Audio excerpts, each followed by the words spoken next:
All right, it's July 9th, 2021, and I'm working on the Talon. Why? Well, because we got into Hot Rod Drag Week, and we're taking the Talon, so it's gonna be an interesting 9 weeks. That's what we've got left, and as you can see, we've got parts everywhere, stuff everywhere, tires, wheels, everything. So. Yeah, let's get rolling, man. So it's been a pretty busy week. It is Friday, and we've had a super busy week. We've gone through and done a lot of work. Rick has come out to give me a hand, and you guys will meet Rick, or you've seen him on video or whatever, maybe. Who knows? Anyway, this week we tore down the trans. That needs to be recertified. The case and the liner need to be recertified, so we're sending those off to RWD Racing, and it was also a good opportunity to tear into this transmission, which I have not touched in about 15 years, I think. So, yeah, it just, things aren't really bad in it. Might go through that later. Anyway, just trying to do a summary video. Nothing's going on with the engine. We've got some stuff out at the machine shop.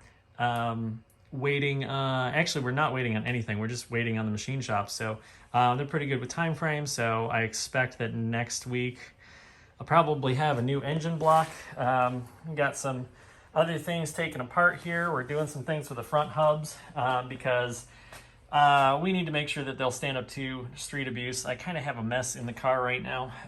We do have a center console, which is new. It has basically a cigarette lighter right there. It's got some USB ports, which are fun, and then it's actually got a radio system in it. So we have some headsets here, and we can do two things. We can either talk to each other through the headsets, and that's always on. Well, once this is switched on, that's always on. It's basically like full duplex communication.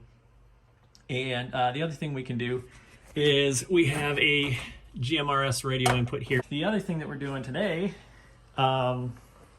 is actually rebuilding some of the rear floor. So the floor itself is pretty low. I'm in the process actually of taking this access panel off right here. Sorry, aiming the camera. So I've got this access panel right here to get to my fuel cell. That's a 3-gallon fuel cell, which is not gonna work for street duty. So we're gonna go ahead and make that a little bit bigger. To make that a little bit bigger, we've got to raise this floor here. So this floor, it's pretty complicated. It's got a bunch of parts and pieces to it. We're gonna simplify this a lot, and we're just basically taking this plane here and projecting it out to the wheel wells, and you can see some lines here. And so we're gonna have just a flat panel there that then tapers following this line down to that piece right there. And that's going to clean this up a lot, and it's actually going to give us another couple of inches, which nobody can ever turn down. So that should be good for us. Well, good for fuel, bad for trying to store things in the trunk. But as you can see, I'm not putting anything in this trunk as it is, so not a big deal, aside from fuel. So I've been working on this for a couple hours today. I'm going to keep working on it and hopefully get that wrapped up. The other thing that we did this week, and of course it's underneath a pile of all sorts of things, but my trailer's underway. So I thought about buying a trailer, and I looked around and I couldn't find a trailer that I wanted. The big thing was they're either way too big or way too heavy, or don't have the features that I want. So yeah, this is actually in process right now. It's technically completed. It's got full running gear. It's got taillights. It's got reflectors on it. It's got, wheels and tires. It actually also, one of the other things that I put on it are brakes, as you can see. So, so yeah, we've got some brakes. They still need to be wired up. So we got a little bit of work to do, but that should help keep this thing at bay. And the model that I have, and maybe I'll show it on screen, we'll see.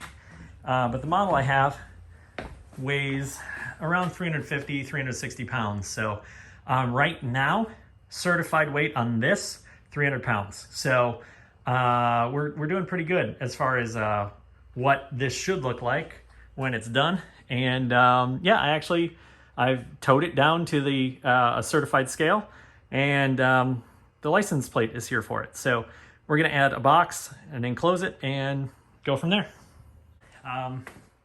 So yeah, I've got new tires, get those swapped out, and those will be my racing tires. And then of course these tires are my normal slicks. These are relatively new. I've had them on for one outing, so they are pretty fresh, made about 5 passes with them. There's my drive shaft, and lots of the car is pretty empty right now because we took the trans out. We're gonna be doing some things with the motor plate. So this is a, sorry it's dark down here. This is an old 1/2-inch motor plate made by a company that doesn't make them anymore. And there's also a flex plate in there made by a company that doesn't make them anymore. And so we're doing some updates and changes, as you can imagine. This thing is from about 2001, and it's worked pretty well for me, but you know, I've had a sneaking suspicion that something's going on with it. Just because as we add boost, we're not seeing any more mile an hour out of the car, past about 164. So yeah, we'll see what happens. I actually have contacted a converter manufacturer and have a converter on order. So it's going to be about a week, and then we'll see what happens. I got to clean up this case still before I can ship it out. It's a little bit dirty. I will probably attack it with brake cleaner. So there's a few things to do on the car. I sure will be busy to the day of drag week. But we've got another seat to put in the car. So we've got to actually go through and add a couple bar. Well, add probably 1 bar here. And we might add a bar back here for harness, or we might try to do something with existing bars and tabs in here. So that'll come together here in the next couple weeks, I think. We've got to make the bigger fuel cell. We actually have, the car itself has a full body harness in it right now. So we don't have to add anything for the body harness except I've got to mount headlights.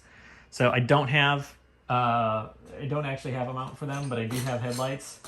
And I have them right here, although they're off camera. I have some projectors that we'll go ahead and get mounted up in the front lenses, and then we'll go ahead and use those. I've got to mount the horn, and then I've also got to mount the brake light switch. So those are the 3 things for the body harness. The harness is done, it just needs those individual parts. So yeah, one of the big things we're gonna have to do is fuel system, and there's a few things on the fuel system. Sure, good view. One of the big things on the fuel system right there is that's a 3-gallon fuel tank. So it's clearly not going to work for driving on the street. We have a lot of street driving to do for drag week, and so what we're going to do is I'm working on raising the floor, and then we'll work on putting a larger cell in there. Likely going to do, we're shooting for 6 gallons. It'd be nice to have a little bit bigger, but the reality is I don't know if we're going to be able to make it or not. As far as fitting it between the frame rails, which are pretty narrow, and getting it packaged up and in here where we need it. So the other thing that we're going to do is my current fuel system is an electromechanical pump. So that pump itself normally runs at 12 volts. And at 12 volts, it's about 2.5 gallons a minute. And then at 24 volts, it's over 5, but it's like 5.25. And that's through all of the lines. That's like right at the fuel regulator. That's a bit much for street driving. So what I've got here is just a standard Walbro external 450. I think it's 450. Whatever. Anyway, what we're going to do is run the 450 as the primary pump for drag week. And then when we get into boost, it'll swap over to the big pump at 24 volts. So the big pump will always run 24 volts instead of switching between 12 and 24, which is something that we've had to do for years. I think I put that system together in 2015 it was 2015. So I put that system together in 2015. It's worked really well for us. But I don't want to run that pump just because it literally will drain the fuel tank in about 45 seconds. So You know, I'm concerned about cavitating fuel. I'm concerned about fuel heat in the fuel, and you know, we don't want it vapor locking or anything like that. We don't want to be boiling our fuel because all sorts of bad stuff happens. So we're going to go ahead and run the 450 most of the time, and then under boost we'll have the 24-volt big pump kick in and, you know, give us 5.25 gallons a minute. So that should work pretty well for us, and I think that will. I think it's our best bet for drag week. Okay, so I started this video on Friday. Today is Monday. It's a few days later, and I wasn't sure exactly how polished I was going to make the video series. I know it's starting right now, so what I'm going to do is I'm going to keep them pretty raw. I'm probably going to edit them all on my iPhone for now, and most of the reason is because I don't have time to sit down at a computer and make it super nice and super polished. And until I get, you know, a bunch of people telling me that I need to do so, I think we're going to roll with what we've got for now. They're going to be rough videos. I talk fast. I try to put a lot of info into things. And so, yeah, I think we're just going to roll with it. So let me know what you think. And yeah, thanks for watching. See ya.